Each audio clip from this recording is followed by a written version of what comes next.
BFM Politique, Guillaume Daret. Merci d'être avec nous dans BFM Politique. Donald Trump a agité l'économie mondiale cette semaine. Qui va payer les pots cassés et l'économie française? On va voir justement qui va contribuer pour tenter notamment de trouver des économies. Notre invité exceptionnel ce matin, c'est Éric Lombard. Merci d'être avec nous, ministre de l'économie et des finances. Bienvenue. Pour vous interroger à mes côtés, Amandine Atalaya, éditorialiste politique BFM TV. Bonjour. Jules Péquenard, journaliste à la Tribune Dimanche, notre Bonjour, partenaire. Alors, monsieur le ministre, combien vont nous coûter ces élucubrations de Donald Trump? Vous étiez encore à Varsovie pour échanger avec nos homologues justement sur la réponse européenne. On va bien sûr y venir également dans un instant.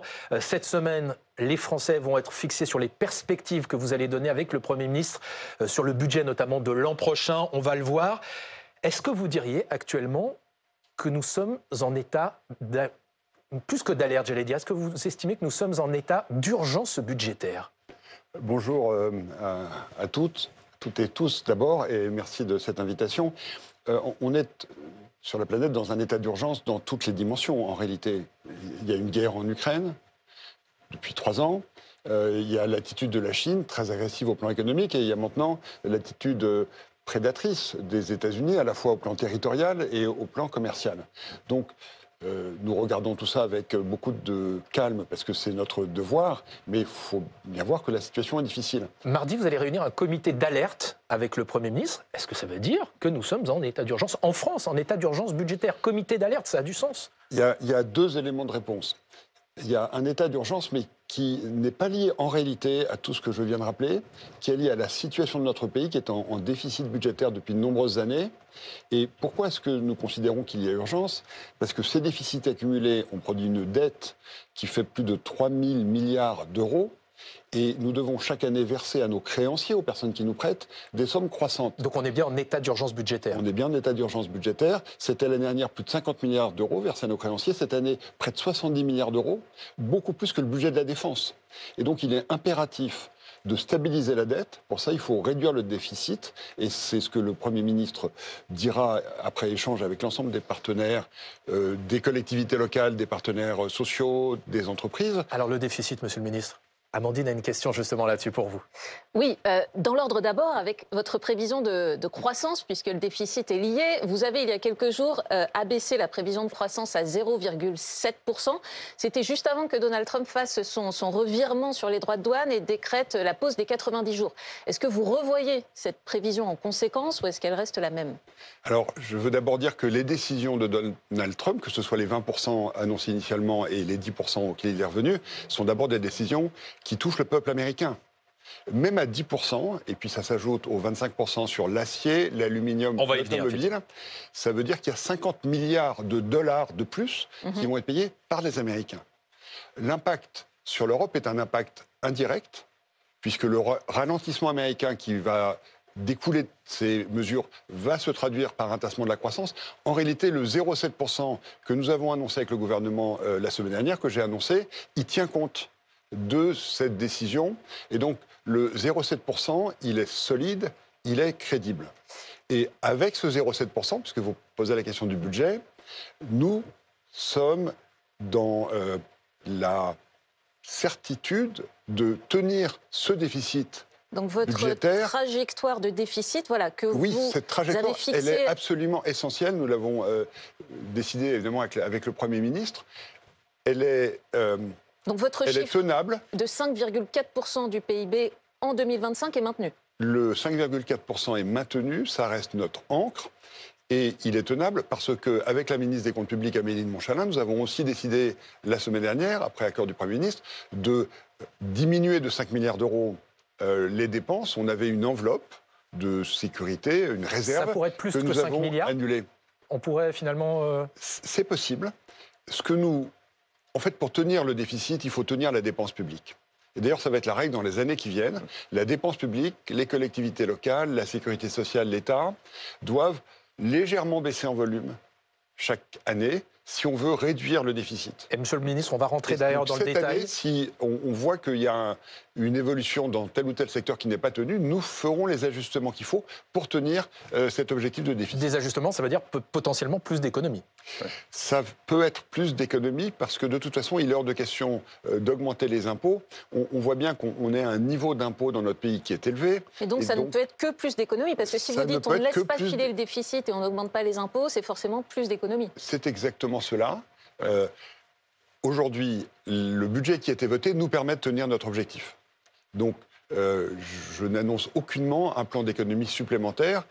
Ce que nous disons, ce que je dis, c'est nous tenons la dépense publique. Et si nous tenons la dépense publique telle qu'elle a été votée par les deux assemblées, dans ces cas-là, nous serons à notre objectif. Vous avez dit 5,4% pour 2025 à Amandine. Est-ce que ça veut dire que le budget 2026, dont certains disent que c'est un cauchemar à le construire, l'objectif c'est 4,6% de déficit. Est-ce que vous maintenez un objectif de 4,6% de déficit en 2026 ?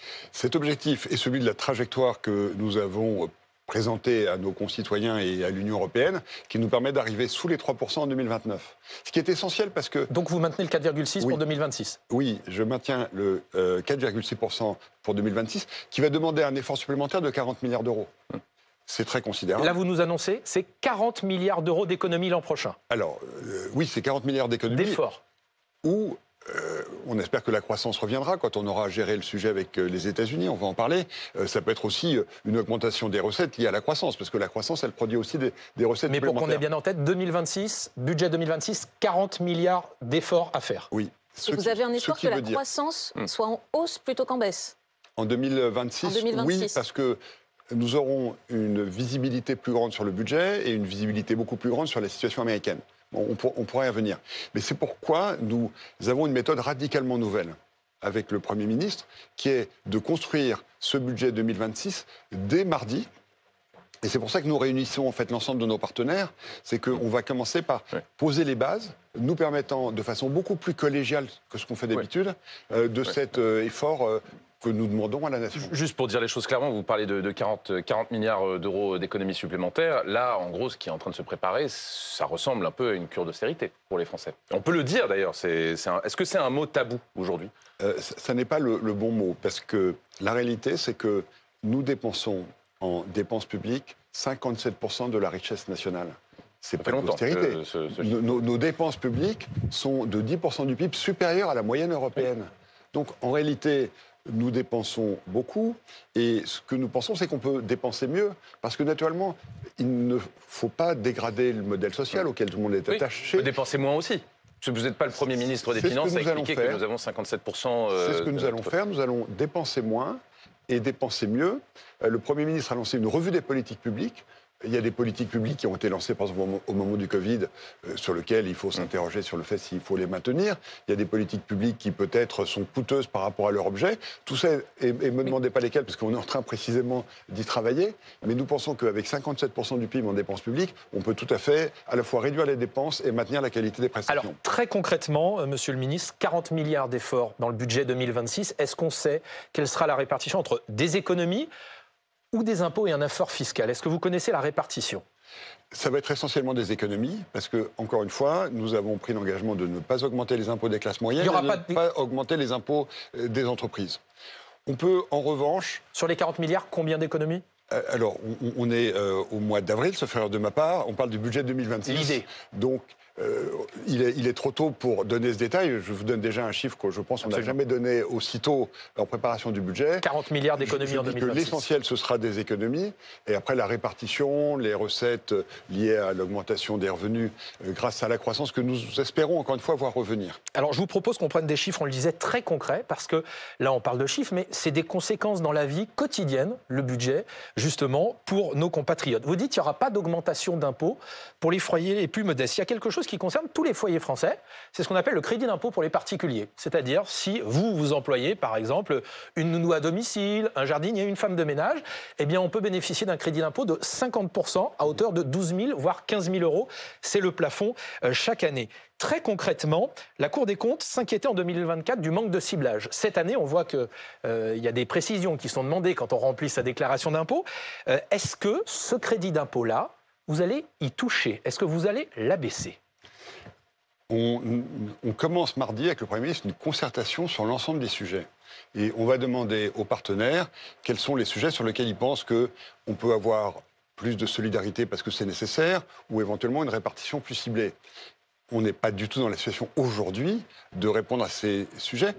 Encore une fois, Mais est-ce que c'est exclu de toucher, par exemple, à ce crédit d'impôt pour les particuliers? Je crois que c'est plus de 6 milliards par an. Ce crédit d'impôt, il est très utile et il permet d'ailleurs d'assurer l'emploi de beaucoup de personnes, parce que le crédit d'impôt, en fait, c'est pour des gardes à domicile, c'est pour des emplois d'aidants. Est-ce que cet impôt est bien calibré?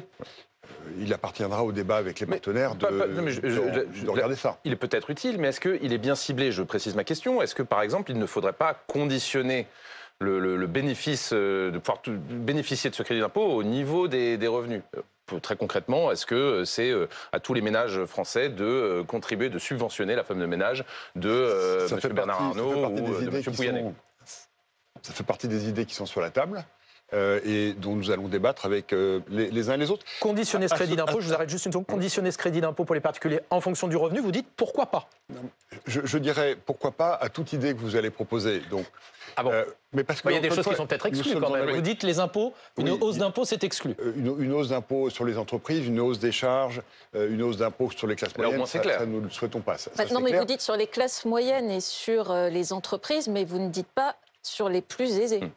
Oui, parce que nous avons entrepris un travail avec la ministre des Comptes publics, Amélie de Montchalin, sur ce que nous appelons la suroptimisation fiscale.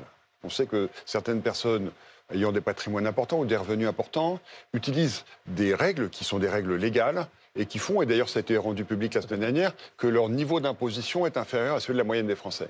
Et ça, c'est quelque chose que nous regardons dans un souci d'équité. D'ailleurs, ce ne serait pas une augmentation d'impôts, c'est vérifier que les mécanismes qui permettent d'alléger ces impôts fonctionnent de façon plus équitable. Mais alors, monsieur le ministre, c'est effectivement sur la table. Cette année, il y avait une contribution de 10 milliards d'impôts exceptionnels qui avait été demandée justement aux entreprises et aux ménages les plus aisés.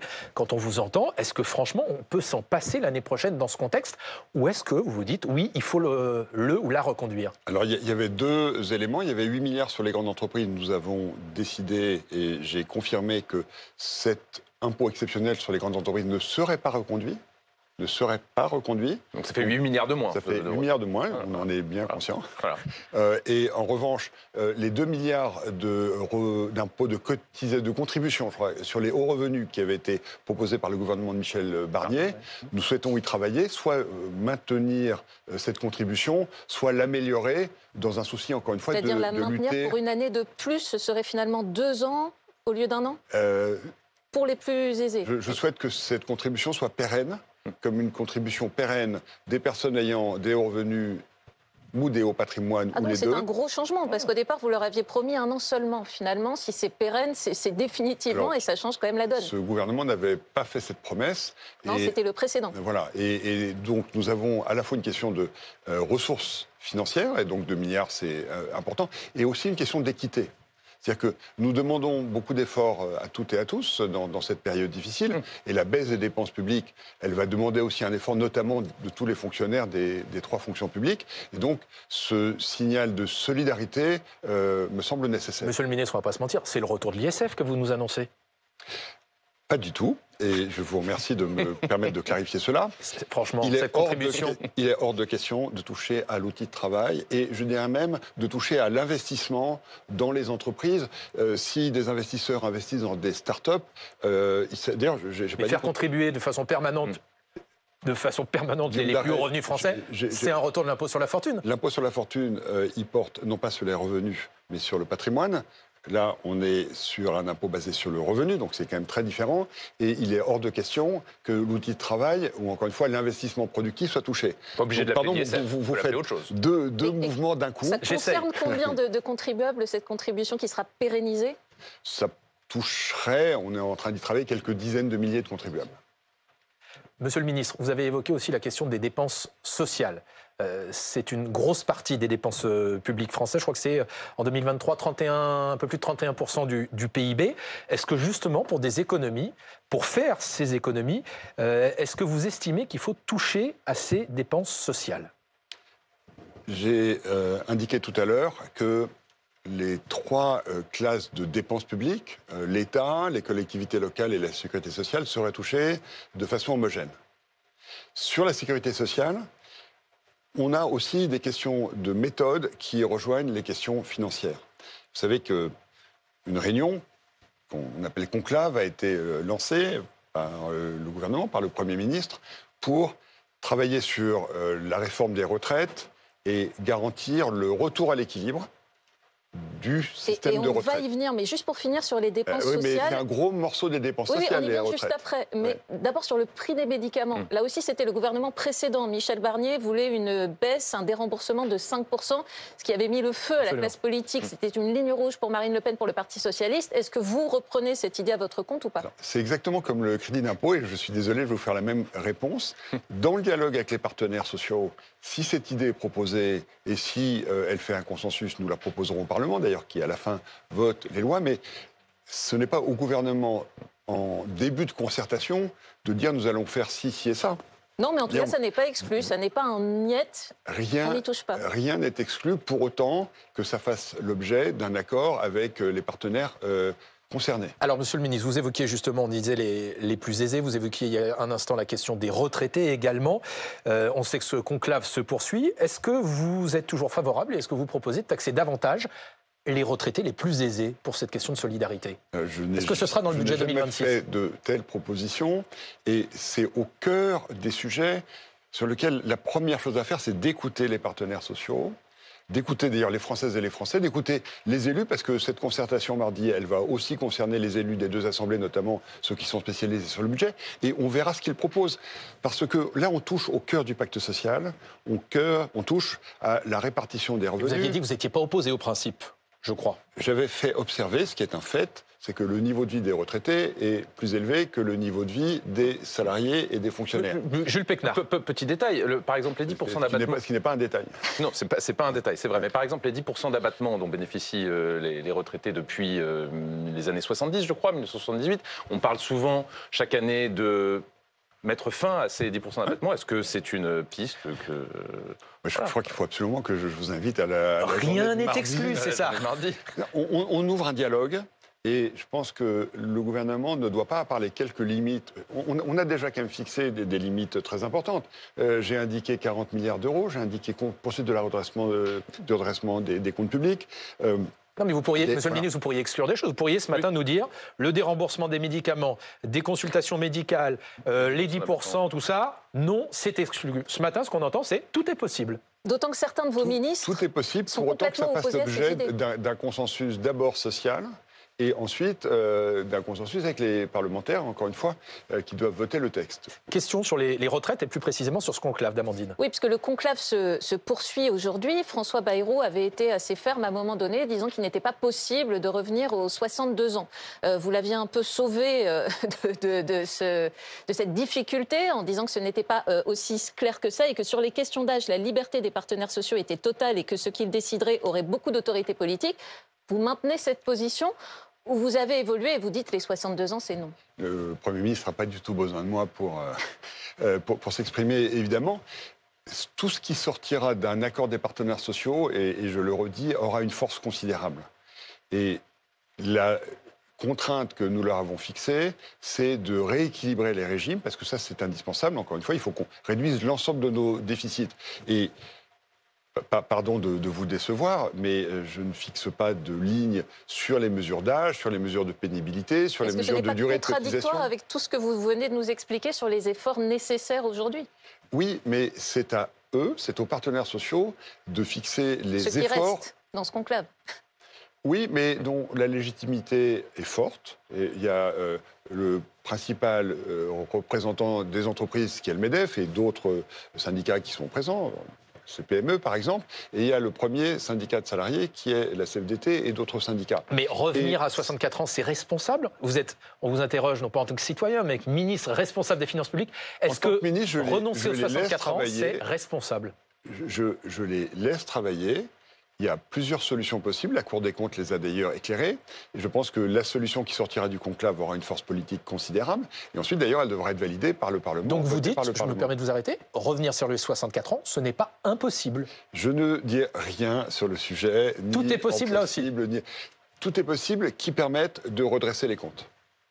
Très bien, merci Monsieur le Ministre. Dans un instant, on va vous interroger évidemment sur cet affrontement commercial avec les États-Unis et les conséquences là aussi que ça a sur notre quotidien, parce qu'on l'a vu dans toutes les émissions qu'on a fait ici, eh bien ça provoque des inquiétudes aussi chez nos compatriotes français. À tout de suite. FM Politique, notre invité exceptionnel ce matin, Éric Lombard, le ministre de l'économie et des finances, qui à un instant nous annonçait donc qu'il y aurait 40 milliards d'euros d'efforts à trouver l'an prochain dans le budget 2026, dans une situation qui est évidemment particulièrement incertaine et instable au niveau français, mais surtout au niveau international. On va y venir, monsieur le ministre. Vous revenez d'une réunion justement à Varsovie où il a été question de la réponse européenne aux taxes annoncées par Donald Trump. Donald Trump qui explique que pendant 90 jours, cette hausse supplémentaire est donc suspendue. Demain, il y a un représentant européen qui se rend à Washington, qui va échanger avec l'administration Trump. Quel est l'état d'esprit? On se dit aujourd'hui, finalement, on est à 10% de plus.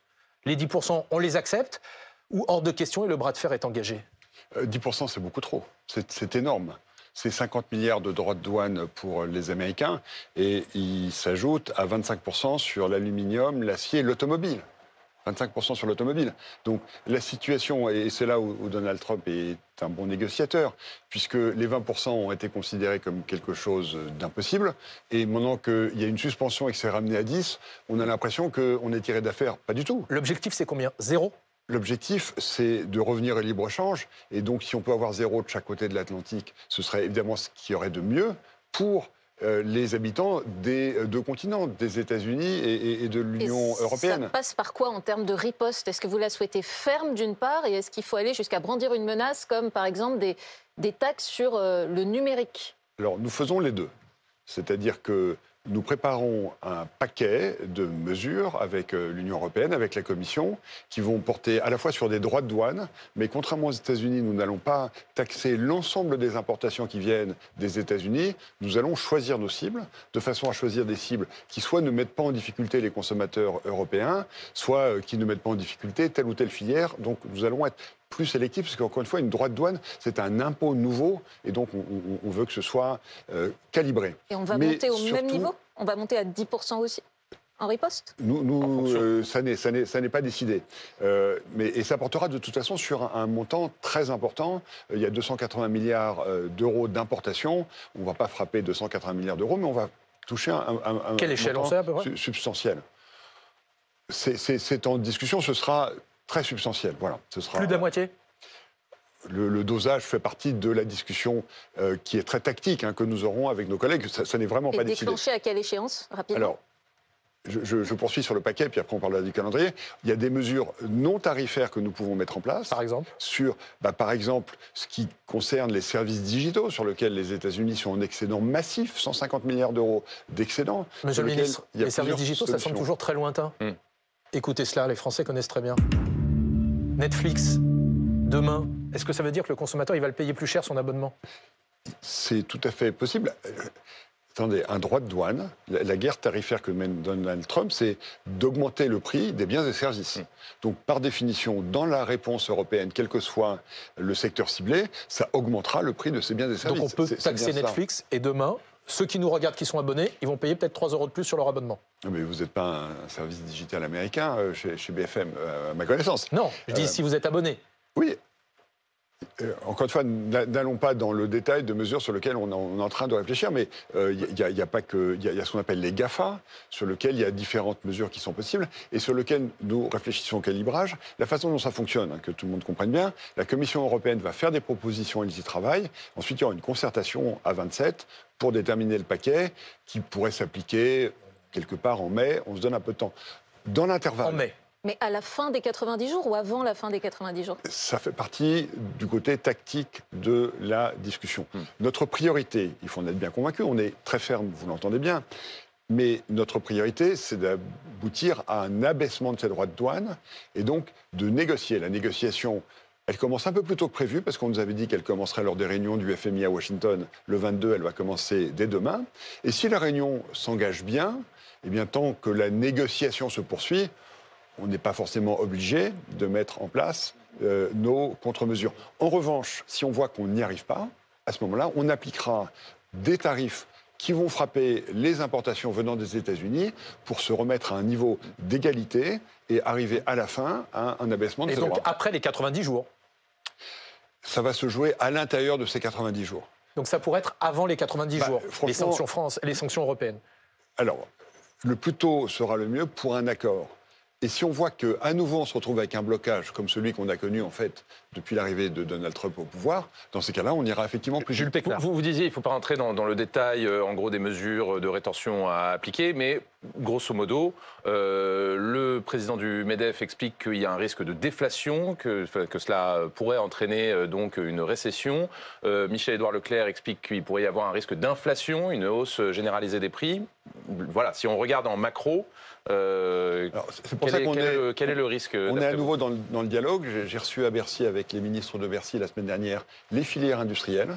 Je réunirai demain le comité des entreprises que nous avons constitué avec les représentants des entreprises, précisément pour travailler avec eux au calibrage des mesures. C'est pour ça qu'on va regarder techniquement.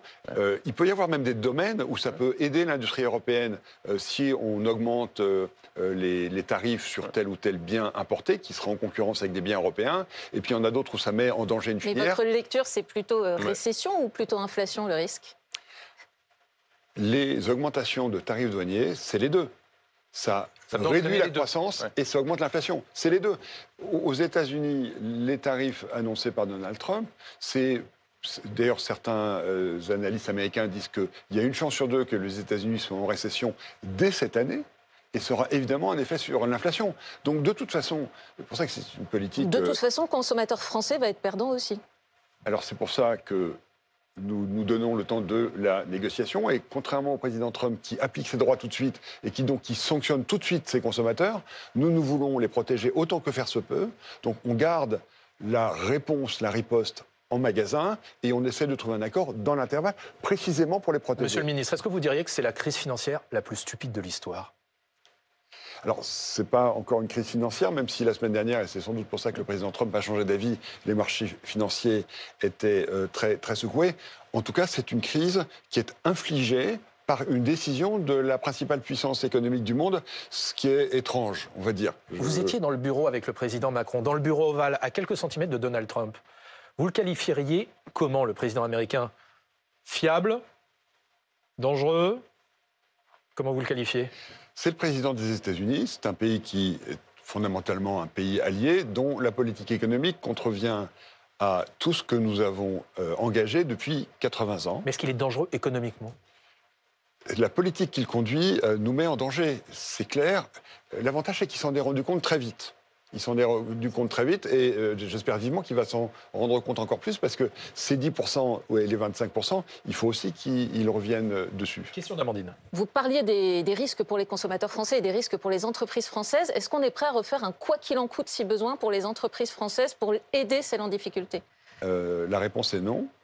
La réponse est non, parce que, je reviens à la première partie de cet entretien, nous n'en avons pas les moyens, d'une part, et puis, d'autre part, notre économie, grâce d'ailleurs au quoi qu'il en coûte, est solide, les entreprises sont solides. Nous suivons très attentivement, il y a 28 000 entreprises françaises qui exportent aux États-Unis, dont 40% exportent plus de la moitié de leur production aux États-Unis. Donc nous suivons ces entreprises, on connaît ces chiffres grâce au service des douanes, d'ailleurs que je remercie. Vous les suivez, mais est-ce qu'elles auront des aides publiques de façon garantie, tout de même? La première étape, aujourd'hui, la situation économique est bonne, même si la croissance baisse un peu. La situation des entreprises est bonne. Nous suivons tout ça avec attention. Le temps n'est pas à distribuer de l'argent public que nous n'avons pas. Il faudra trouver d'autres solutions pour soutenir nos filières industrielles. Monsieur le ministre, justement, la crainte des entreprises, même si le président américain a suspendu cette hausse des droits de douane pour 90 jours, c'est qu'il y ait une forme d'impact indirect. C'est-à-dire que les entreprises chinoises qui sont surtaxées aujourd'hui par le président américain déversent leurs stocks sur le marché européen. Qu'est-ce que vous proposez? Quelles mesures l'Europe peut prendre pour rassurer et faire face à ces stocks de produits chinois qui pourraient inonder le marché européen? Il y a deux séries de réponses. La première réponse, elle est prévue dans les textes européens, c'est ce qu'on appelle une clause de sauvegarde. C'est-à-dire? De limiter les importations de produits chinois qui dépasseraient certaines limites ou qui seraient à des conditions tarifaires qui nous paraîtraient être ce qu'on appelle du dumping, donc des conditions trop basses. Ça, vous souhaitez la déclencher, cette clause? La Commission européenne, dont c'est le mandat, regarde de très très près les flux d'importation de Chine. Et si on s'aperçoit que ces flux d'importation augmentent de façon préoccupante, on va évidemment déclencher. C'est de ça dont on a parlé. Il y a plusieurs solutions, des quotas, des droits, etc. Et donc c'est de cela dont nous avons parlé à Varsovie avec les 27. Et puis il y a aussi, parce qu'il faut qu'on profite de cette crise pour développer nos partenariats avec l'ensemble des régions du monde, et d'ailleurs aussi la Chine. On peut aussi proposer aux Chinois qui vendent beaucoup en Europe, au contraire, d'investir plus et d'accompagner les investisseurs français parce que nous souhaitons relocaliser les productions en là, Europe. On a vu que... Et donc avoir plus d'usines, comme on le fait dans les batteries, par exemple. Je me permets de vous couper, mais par rapport aux produits chinois, donc produits à bas coût, qui pourraient se déverser sur le marché européen, là, on a vu que l'Union européenne a parlé d'une seule voix face à Donald Trump. Est-ce que les membres de l'Union européenne n'ont pas des intérêts divergents face justement à la Chine? Est-ce qu'on peut aller vraiment loin pour se protéger, pour protéger notre marché face... Il y avait une grande unité des ministres des Finances européens, et je sais par Laurent Saint-Martin que du côté des ministres du Commerce extérieur, c'était pareil, parce que tout ça, c'est des chocs majeurs qui touchent le monde entier, qui touchent l'Europe, et nous voulons protéger notre modèle à tous égards. Et il y a une grande unité entre les acteurs européens et un sentiment de gravité. Et une autre façon, Monsieur le Ministre, collective. Une autre façon de protéger notre modèle européen, c'est peut-être de taxer les colis chinois. C'est-à-dire qu'aujourd'hui, un colis sur 5 qui arrive dans l'Union européenne provient de Temu, Chine ou AliExpress, et bien souvent la valeur de ces colis est inférieure à 150 €, donc ils ne sont pas taxés. Est-ce que vous seriez favorable à ce qu'on change cette règle européenne pour peut-être les taxer? C'est un sujet... Alors, la réponse est oui. Et nous y travaillons avec nos partenaires européens et aussi avec les services des douanes, parce qu'on a un sujet logistique. Vous avez vu que le président Trump avait proposé de taxer les produits chinois, et puis pour des raisons opérationnelles, il a dû reporter. Pas pour des raisons politiques, mais pour des raisons opérationnelles. Donc il faut évidemment que ces produits chinois venant de Chine n'échappent pas à la TVA. Il faut aussi d'ailleurs qu'ils n'échappent pas à nos règles de qualité de fabrication, de sécurité, de production qui soit décarbonée. C'est-à-dire qu'à partir de 0 €, en fait, on les taxerait? Les décisions ne sont pas prises. Un seuil. On est en train de s'en occuper très sérieusement. Je considère d'ailleurs qu'il y a urgence, parce qu'en réalité, ces importations de Chine, c'est aujourd'hui 600 avions gros porteurs chaque nuit qui vont de Chine à l'Europe et qui nous inondent de produits qui sont peu coûteux et qui, d'ailleurs, posent un problème aussi aux entreprises européennes. Et pourquoi on ne l'a pas fait avant, pour ceux qui nous écoutent? C'est une bonne question. J'allais nous dire que vous n'étiez pas en fonction. Non, je ne dirais pas cela. Mais tout simplement parce qu'on a écouté le consommateur avant tout, ça coûte moins cher. En tout cas, nous prenons ce sujet très au sérieux et il faut le traiter dans les meilleurs délais, d'une façon qui opérationnellement fonctionne, qui respecte les règles européennes. Donc on travaille là-dessus à 27. Mais vous avez raison, c'est évidemment un vrai sujet. Monsieur le ministre, il y a la Chine qui inquiète aussi un certain nombre de salariés français. Vous savez de quelle entreprise je vais vous parler? Il s'agit de Vancorex. C'est une usine qui est située à Pont-de-Claix, qui va donc être reprise par son concurrent chinois via une filiale hongroise. Sur les 450 salariés, il y en a finalement une cinquantaine seulement qui seront repris. C'est une société qui fait notamment des sels qui sont utilisés pour la dissuasion nucléaire dans les missiles ou encore pour la fabrication de la fusée Ariane. Donc c'est tout à fait stratégique. Il y a une salariée qui s'appelle Leslie Garçon. Elle est technicienne de laboratoire chez Vancorex depuis 3 ans et elles se sont abandonnées par l'État. Elle a une question à vous poser, Monsieur le Ministre. On l'écoute. Bonjour, je m'appelle Leslie Garçon, j'ai 35 ans et je suis technicienne chimiste sur la plateforme du Pont-de-Claix. Donc j'analyse tous les rejets de la plateforme depuis bientôt 3 ans. C'est un poste qui à terme sera supprimé, ce qui forcément m'invite à m'inscrire à France Travail et à chercher à nouveau un emploi. Donc j'aurais voulu savoir quels sont vos arguments pour justifier la perte de 500 emplois dans le bassin grenoblois, en sachant qu'à l'heure actuelle, le mot d'ordre du gouvernement est de conserver au maximum nos industries françaises en France. Là, c'est 500 personnes qui se retrouvent sur le carreau. On nous a beaucoup dit que le projet de nationalisation n'était pas viable. Donc, quels sont vos arguments actuellement pour justifier cette perte d'emploi, en sachant que nous serons tous impactés pour la suite de nos vies personnelles à cause de ce changement d'emploi? Monsieur le ministre, qu'est-ce que vous lui répondez? D'abord, je veux dire que je comprends cette difficulté qui touche des salariés qui voient leur outil de travail en grand danger, en train de disparaître, et ce qui justifie un accompagnement et une solidarité de l'ensemble de la nation. Qu'est-ce qui s'est passé sur Vancarec? C'est un sujet qu'on suit depuis l'origine et sur lequel, d'ailleurs, je veux rendre hommage au ministre de l'Industrie, Marc Ferracci, qui a fait un travail remarquable et d'ailleurs qui va continuer et qui va d'ailleurs se rendre sur site bientôt à nouveau.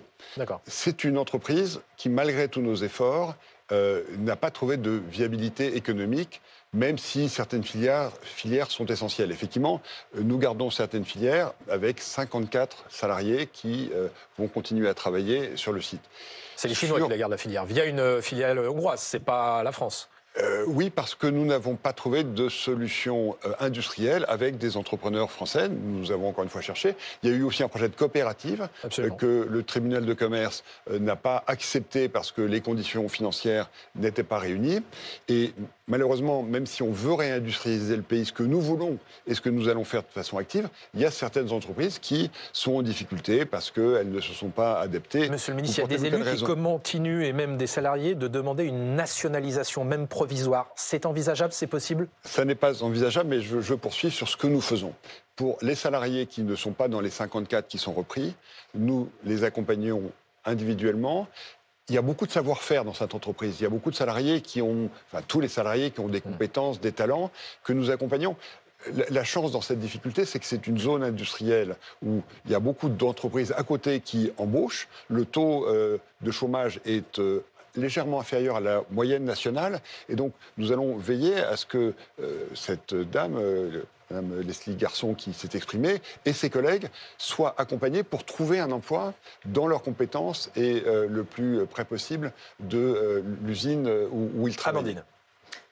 Une conséquence par ailleurs de ce qui se passe, c'est que 1600 entreprises sont passées sous pavillon américain depuis 2014, selon la bourse londonienne. Pourquoi est-ce que la France n'arrive pas à garder ces fleurons? On en garde beaucoup.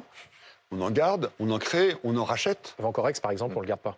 Oui, c'est un tissu économique qui est vivant, avec, encore une fois, malheureusement des difficultés. Dès qu'il y a une difficulté, on connaît toutes les entreprises en difficulté dans le pays, il y a un accompagnement très précis, très rigoureux. Et j'ai d'ailleurs signé hier une aide pour une entreprise du Nord qui, grâce à cela, va, elle, continuer parce qu'il y a un chemin possible. Et dès qu'il y a un chemin possible, y compris en y mettant de l'argent public, on le fait. La raison pour laquelle, si on prend un peu de recul, nous souhaitons réindustrialiser le pays parce que c'est un outil de puissance, c'est un outil de souveraineté dans le monde actuel. Raison pour laquelle je fais le lien entre les deux parties de l'entretien. Nous ne souhaitons pas augmenter les charges et les impôts des entreprises. Raison pour laquelle nous souhaitons continuer à innover, à soutenir l'innovation, parce qu'il y a beaucoup de talents dans notre pays. On parle d'entreprises en difficulté, mais regardez les entreprises du digital. Quand on a fait un sommet de l'intelligence artificielle autour du président de la République, il y a quelques semaines, 109 milliards d'euros d'investissement dans notre pays. Donc il faut aussi regarder la France qui gagne, qui est heureusement très nombreuse et dans toutes les régions de métropole et des Outre-mer. Et c'est cela qui nous a permis d'avoir un taux de chômage historiquement bas et qui nous permettra, quand on aura franchi la crise avec les Américains, parce que je reste optimiste, de retrouver un sentier de croissance et un sentier de développement. Je me permets juste de vous interrompre un instant, vous parlez du chômage. Vous craignez que le chômage, on voit que les intentions d'embauche sont en baisse, augmente cette année, soit plus élevé à la fin de l'année prochaine? Pour le moment, il y a une stabilité. Dans l'industrie notamment, il y a beaucoup d'entreprises qui peinent à recruter. Donc je veux dire aux jeunes qu'aller dans l'industrie, il y a beaucoup de postes ouverts. Il est clair que les incertitudes, nous ne sommes pour rien ouvertes. Alors, il y a eu la guerre en Ukraine, maintenant il y a la bataille sur les tarifs. Il y a beaucoup d'entrepreneurs qui attendent avant d'investir ou avant de recruter. Vous craignez un chômage à plus de 8% en 2026 ? Peut-être 2026. J'espère bien qu'on l'évitera. Encore une fois, on fait tout ce qu'il faut et on se bat. Et on se parle en permanence entre dirigeants européens, avec les Américains. On parle même, ce qui est nouveau, avec les Britanniques, avec les Norvégiens, avec les Canadiens, entre membres du G7, pour sortir de cette crise le plus vite Alors, Monsieur le possible ministre, et justement, retrouver dans un cette situation sentier internationale, il y a positif. peut-être quand même une bonne nouvelle pour les Français, pour nous consommateurs. Le prix du pétrole, bon, alors les écologistes diront non, mais les Français qui vont payer à la pompe voient les prix baisser. Est-ce que cette baisse sera durable ? Honnêtement, cette baisse n'est pas un bon signe. C'est un des signaux de la crise que nous traversons. Puisque les marchés financiers sont en totale, en assez grande désorganisation, mais les marchés de matières premières, comme tout le monde anticipe que la politique du président Trump va se traduire peut-être même par une récession aux États-Unis, donc moins de consommation, et comme par ailleurs les pays du Golfe restreignent un peu leur production, ça fait baisser le prix du pétrole. Donc d'abord, ce n'est pas un élément positif, parce que pour la transformation écologique, on a intérêt à ce que les énergies carbonées soient chères pour qu'on consomme plus d'électricité décarbonée.